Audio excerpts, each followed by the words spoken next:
नमस्कार, आप देख रहे हैं हमारा खास कार्यक्रम मतदाता का मन। आज हम मौजूद हैं मध्य विधानसभा में, यानी भोपाल की मध्य वो सीट। ये अपने आप में बहुत खास इसलिए भी है क्योंकि यही वो सीट है जहां आधा इलाका पुराने भोपाल का है, तो बचा हुआ जो इलाका है वो नए भोपाल का है। मध्य विधानसभा भोपाल की 7 विधानसभाओं में से एक विधानसभा है। इस सीट की जमावट इसे दूसरी विधानसभाओं से अलग करती है। इसका कारण ये है कि विधानसभा का आधा हिस्सा पुराने भोपाल और आधा हिस्सा नया भोपाल में आता है। इस विधानसभा में हिंदू और मुस्लिम वर्ग दोनों का ही दबदबा रहता है। यही वर्ग प्रत्याशी के भाग्य का फैसला करते हैं। 2018 विधानसभा चुनाव में बीजेपी के सुरेंद्र नाथ सिंह और कांग्रेस के आरिफ मसूद के बीच मुकाबला था। सीट पर बाजी पलटते हुए कांग्रेस के आरिफ मसूद ने जीत दर्ज की। मसूद को 76,647 वोट मिले थे, जबकि बीजेपी प्रत्याशी सुरेंद्र नाथ सिंह को 61,890 वोट मिले थे। मध्य विधानसभा सीट से 2013 के विधानसभा चुनाव बीजेपी के सुरेंद्र नाथ सिंह ने जीत दर्ज की थी। नाथ ने कांग्रेस उम्मीदवार आरिफ मसूद को हराया था। 2008 के चुनाव में बीजेपी के ध्रुव नारायण सिंह ने कांग्रेस के नासिर इस्लाम को चुनावी मैदान में मात दी थी। इधर भले ही इस विधानसभा में कांग्रेस विधायक ने अपनी जीत दर्ज कर ली हो, लेकिन मध्य विधानसभा से ही बीजेपी नेता और पूर्व विधायक ध्रुव नारायण सिंह 2008 से ही जनता के बीच में बने हुए हैं। 2023 विधानसभा चुनाव में इन्हें बीजेपी का मजबूत दावेदार माना जा रहा है। चलिए अब चलते हैं जनता दरबार में और टटोलते हैं जनता यानी मतदाता का मन। इस वक्त हम मौजूद है 12 नंबर मल्टी पे, जहां पर थोड़ा सा स्लम एरिया है, जहां पर लोगों से सीधे तौर पर हम जानने की कोशिश करेंगे कि यहाँ पर कैसे हालात हैं और उनके बीच में उनके नेता की जो छवि है वो क्या है। सुरेश जी, आपका नेता कैसा है? एक नंबर। क्योंकि मसूद साहब यहाँ से पहली बार जीत करके आए हैं इन 4 सालों में, आपकी क्या धारणा है? क्या बाकी में काम हुए हैं? नहीं, बाकी जो काम हुए तो हुए ही हुए। अब जिसके बाद में वो उधर गंदगी जो रहती है तो बोलते हैं तो सफाई करवा जाते, गाड़ी आ जाती, वो सब वो पाइप लगवाए पीछे के तो तोड़ ताड़ देते लोग, तब वो कहाँ तक करवाएंगे। आपका नाम? मेरा नाम बसंती कनाड़े है और वो करवाया है, विधायक जी ने बहुत काम करवाया यहाँ पर। जैसे कहने भी मतलब रोड बनवा दिया है, पुलिस चौकी भी अभी तक बनी नहीं है तो अब बनवाने का काम शुरू करा। भवन बनवाया है, वहाँ पर कुछ भी कार्य होता है तो सब लोग मतलब शादी ब्याह कुछ भी होता तो अच्छा है।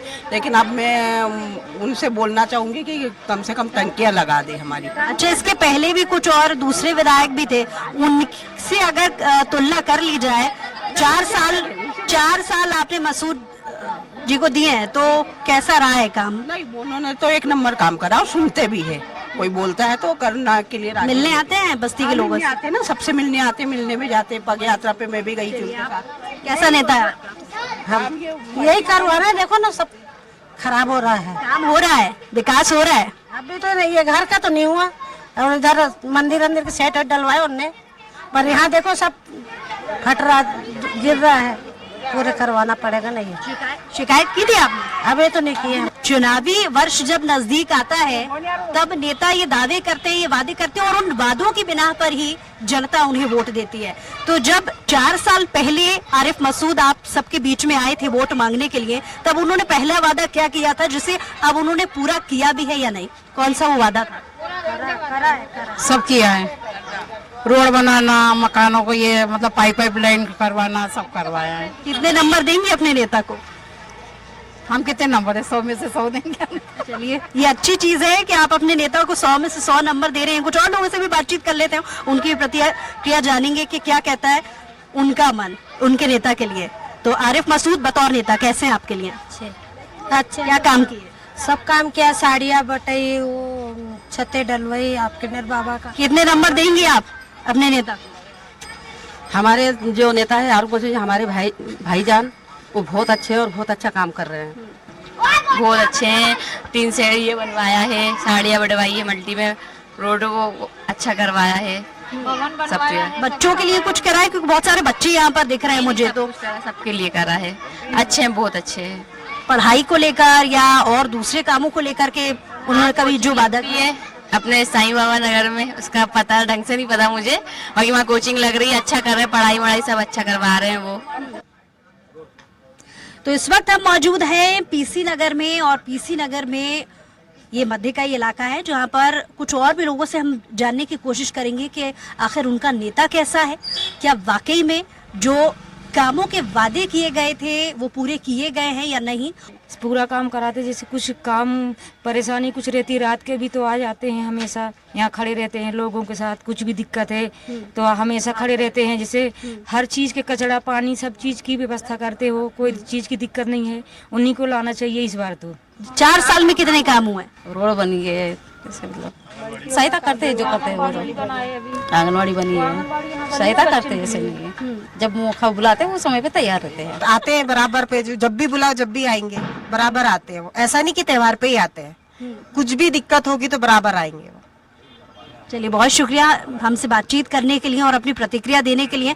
तो पीसी नगर से थोड़ा आगे चलते हुए और भी जो बस्ती इलाके हैं वहां पर जब हम आगे बढ़े तो जिस तरीके से सड़कों के हाल थे वो कहीं ना कहीं थोड़े अच्छे नजर आ रहे थे। और जब यहाँ के स्थानीय लोगों से हमने बातचीत की तो जानकारी ये मिली कि कुछ दिन पहले ही 55 लाख की लागत से यहाँ पर सीवेज की जो पाइपलाइन है वो बिछाई गई है। और लोगों के लिए ये राहत भरी बात है, क्योंकि काफी सालों से इसकी मांग वो कर रहे थे। और बहुत ही नजदीक आप यहाँ पर देख पा रहे होंगे कि एक आंगनबाड़ी केंद्र भी है। और सबसे जरूरी एक आम जनता के लिए होता है कि मूलभूत सुविधा उन्हें मिल पा रही है या फिर नहीं, ये वाकई में लोगों को मिली है। लेकिन उसके बावजूद भी हम सीधे जानेंगे कि उनका नेता उनके बीच में कैसा है, क्या छवि उनके नेता की उनके दिलों में है, और आगे वो अपने नेता को एक बार फिर से अगर उन्हें चुनने का मौका मिला तो क्या वो चुनेंगे। आखिर मतदाता के मन में क्या है, ये और भी आगे जानने की कोशिश करते हैं। कुछ और अंदरूनी जो बस्ती इलाका है वहां पर हम जाने की कोशिश करेंगे, तो चलिए मेरे साथ। तो इस वक्त मैं मौजूद हूँ कुशाभाऊ ठाकरे परिसर में, बिल्डिंग नंबर 118। कुछ दिन पहले यहाँ पर आगजनी की घटना हुई थी और इतनी भीषण आग यहाँ पर लगी थी कि ये पूरी बिल्डिंग जलकर खाक हो गई थी। विधायक साहब ने कितना काम उसके बाद यहाँ पर किया, या बिल्डिंग को लेकर के आश्वस्त क्या किया? पुताई करवा रहे हैं, सफाई करवा रहे हैं और पैसों की भी मदद करी, मीटर भी सही करवाए, पूरे मीटर जल गए थे। और इस वक्त हम मौजूद हैं एमपी नगर के जोन 1 में। ये वो इलाका है जो काफी कमर्शियल कहा जाता है और साथ ही साथ यहाँ आसपास ऑफिस, बैंक और ये तमाम चीजें आपको मिलेंगी। विकास को लेकर क्या कहेंगे? आपके नेता ने यहाँ पर काम किया है? हाँ, काम तो किया है थोड़ा। 4 साल में कितना काम हुआ?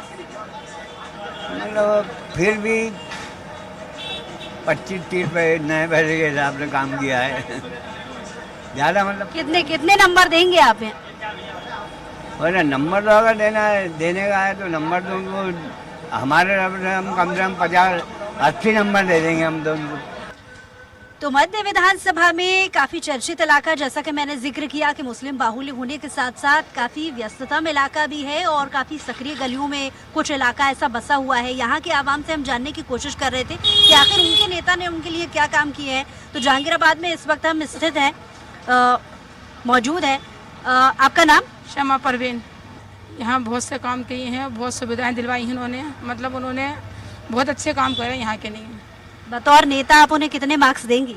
नेता आरिफ मसूद किस तरीके से देखें, क्या काम किए उन्होंने? हाँ, बहुत काम किए, रोड बनवाए, नालियाँ बनवाई हैं, और जिस चीज़ के लिए बुलाओ तो फौरन आते हैं, जो सुनवाई करो तो फौरन सुनते हैं। बहुत बतौर मतदाता आपका मन क्या कहता है? अगली बार भी वोट जाएगा उन्हें? हाँ, उनके पास जाएगा अगली बार भी इंशाल्लाह। हम लोग तो देखिए दुकानदार हैं, तो हम लोग को इतना कोई विशेष परेशानी तो होती नहीं है।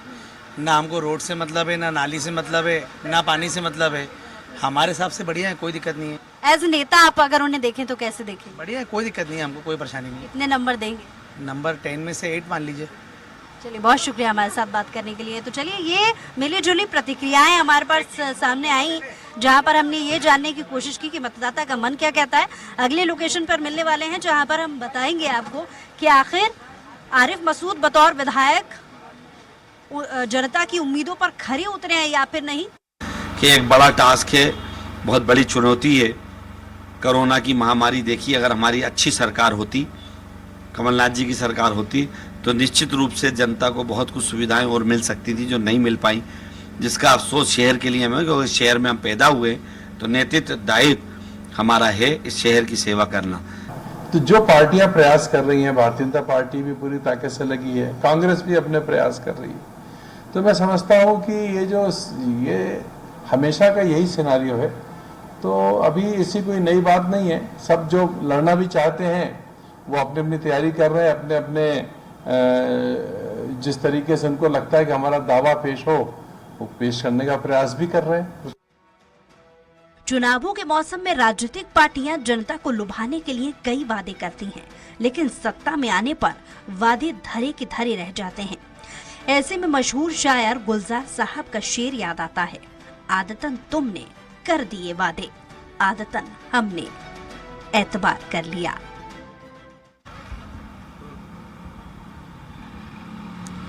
तो आज के हमारे खास कार्यक्रम में हमने जानने की कोशिश की कि आखिर क्या कहता है मतदाता का मन, और मध्य क्षेत्र में हम अलग अलग जगह घूमे जहां पर मतदाता के नब्ज टटोलने की कोशिश की गई, और जिसमें ये जाना कि आखिर उनके नेता ने उनके इलाके में यानी आरिफ मसूद ने कितना काम किया है। बहरहाल आगामी वक्त में चुनाव भी है, चुनाव परिणाम ही बता पाएंगे कि आखिर जनता के मन को उनका नेता यानी आरिफ मसूद लुभा पाए हैं नहीं, ये तो देखने वाला वक्त बताएगा। लेकिन अगली बार फिर से हाजिर होंगे अगली भोपाल की एक और विधानसभा सीट से, जहां पर हम वहां पे भी जानने की कोशिश करेंगे कि आखिर क्या कहता है मतदाता का मन।